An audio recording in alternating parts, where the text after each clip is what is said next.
Hi everyone, it's Leanie K.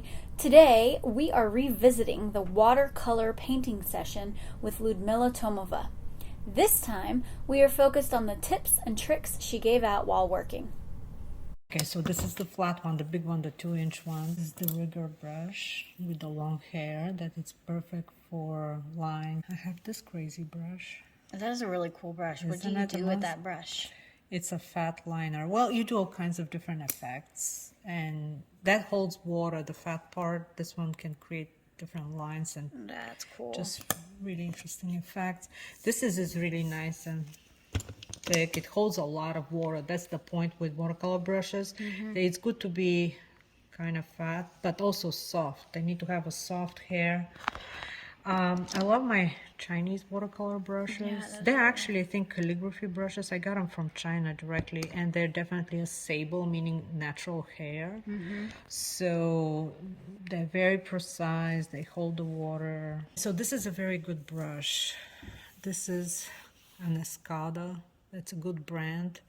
I use this for details, big shapes. I love it. This is so nice, and it's so natural. This is, I don't know what animal this is. Some are wolf, some are squirrel. Really? Yeah, it's very cool. This is also very nice. But what's specific about watercolor brushes is they're all soft, really soft hair.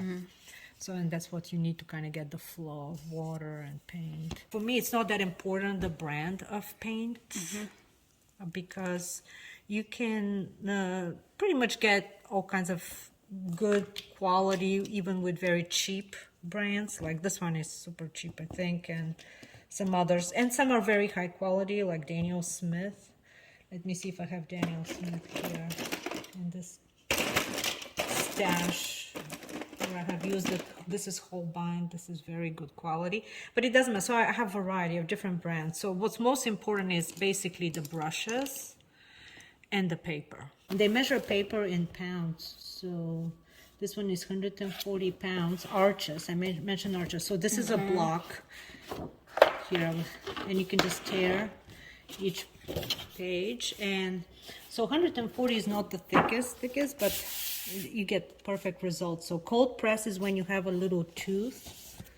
Where's your... Oh, it's a whole block, so it's a whole completely connected. And so then they're connected, and you basically kind of tear it from... after you're done, you take it and you tear it. Okay, that's cool. So it just keeps it all flat, basically, together, instead of taping. It's a full sheet size arches paper. This one is 300 pounds, mean it's really, really thick. And it's cold press. So cold press means it has a tooth. It's very, very, like, has a texture to it. Versus hot press. Hot press is very smooth, and you get different results from either paper. So I can show you. So this is a standard size. So this is the tooth part that you're talking about. This is the tooth part, yeah. So that makes it cold press. And it's very, very thick. You can just touch it. These are all handmade papers that are designed specifically for watercolor. Another good brand is Fabriano. They're as good as Arches. They're slightly different. So this is hot press. I like to experiment with all. I mostly work with cold press, but sometimes I experiment with cold. See how it's also very smooth. And it's also 300 pounds, so it's kind of thick. With cold press, you get these very interesting effects in watercolor. And the color sometimes looks a little bit more vibrant.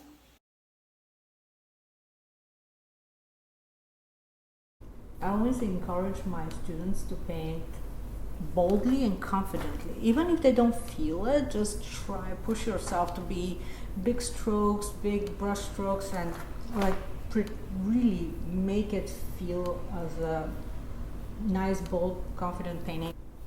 Always look at the big shapes first. It shouldn't be too detailed in the beginning. You look for things like little verticals that can help with composition. And also what's important with watercolor, not just watercolor, any medium, edges. You don't have to define every single edge. Some edges can disappear. And I really stress this when I teach my students, because you don't need to spell every single line or shape. The brain does the job for you. The painting tells you really what the focus is as you go. You may have one intention in the beginning, things may change. always leave yourself open to change direction. So there's the whole point about simplifying and not going too crazy with everything. Things like this, like sticks, wood, elements of that sort, could be painted dry brush to create a texture. So also, the human skin have certain nuances, like knuckles get a little bit redder, and joints in general, they're a little redder. So that adds a little more life. And this is done in Bulgaria, in the Academy of Arts. And they insisted that we draw in pencil and we studied black and white. Because black and white is when you really can see the values. And again, touching up on the values with the darks and the lights, and you're not pretty much distracted by color too much. Values are light and dark, and how do we mix our colors in order to get to that? So for example, the color is not as important as the value. I always say that. So let's do a little show here. I always wet my paper a little bit, and we're going to start with very, very light values. So we go very, very light, and this would be the light value. And if we want to introduce a bit more dark, we mix it with, I introduce actually two opposite colors. So I start mixing blues and browns and crimson red. So we slightly go into a little bit more dark. So a little bit more dark. And see, this is two different values. So I would call this the medium value. And if we want even darker, then you can mix with deep indigo, or just saturate your colors a little bit more with less water. So using less water, it's going to ensure that your value is getting darker and darker. And here, I'm just keep mixing it. So this should be getting darker. So as you can see, the color is not as important as the value, basically from light, medium, dark. And you can get very, very dark. And I always encourage watercolor artists not to be afraid of very dark tones and really, really deep and dark, because watercolor does dry lighter than it looks. So you can be very, very free with using color and use it freely and quite saturated. So you can see right now we have 4 values. The lightest would be the color of the paper, basically the paper, that would be your lightest value. So you can always lift and just go. You can now show the whole array or the range from very light to very dark.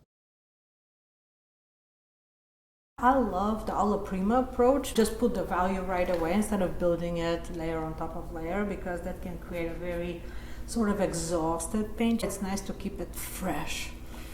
It's very difficult actually, because you just kind of have to capture the whole tone and value right away.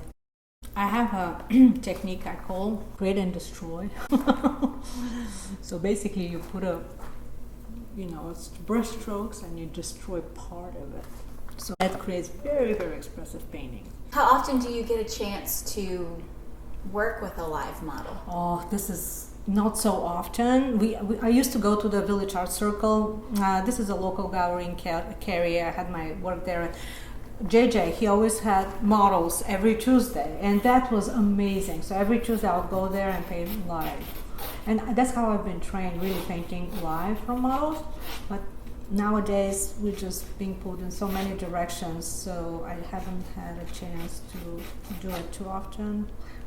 In my art school, we had to draw 100 sketches per day for a long, long time. Per day from life. And you'd be mocked if you use a photograph. So we would hang out at the train station all day long after school and just get our 100 sketches there. Basically a minute, 1 minute per sketch. Some are more elaborate, obviously, but something like this would take no more than 2-3 minutes. And they would be all just sitting there at the train station, and you just catch them. And there is a huge difference drawing from life versus drawing from photo. There's more life to it. And besides, they move a lot, so you kind of catch the moment quickly. You're forced to do it. They can tell if you use a photo somehow. Like, you cheated here. No.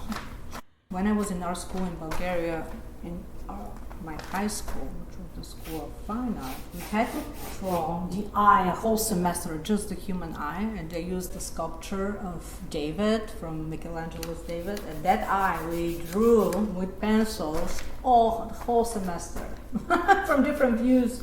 So this way you really learn the structure and what's going on. And I always say it's important to know the fundamentals before going into the crazy stuff. I do classes, I do portraits, I teach them watercolor, figures, portrait, landscape, all kinds. Just practice. Quantity leads to quality. Thanks for watching, everybody, and a special thanks to Lyudmila for sharing her expertise with us. Remember to like and subscribe. See you next time!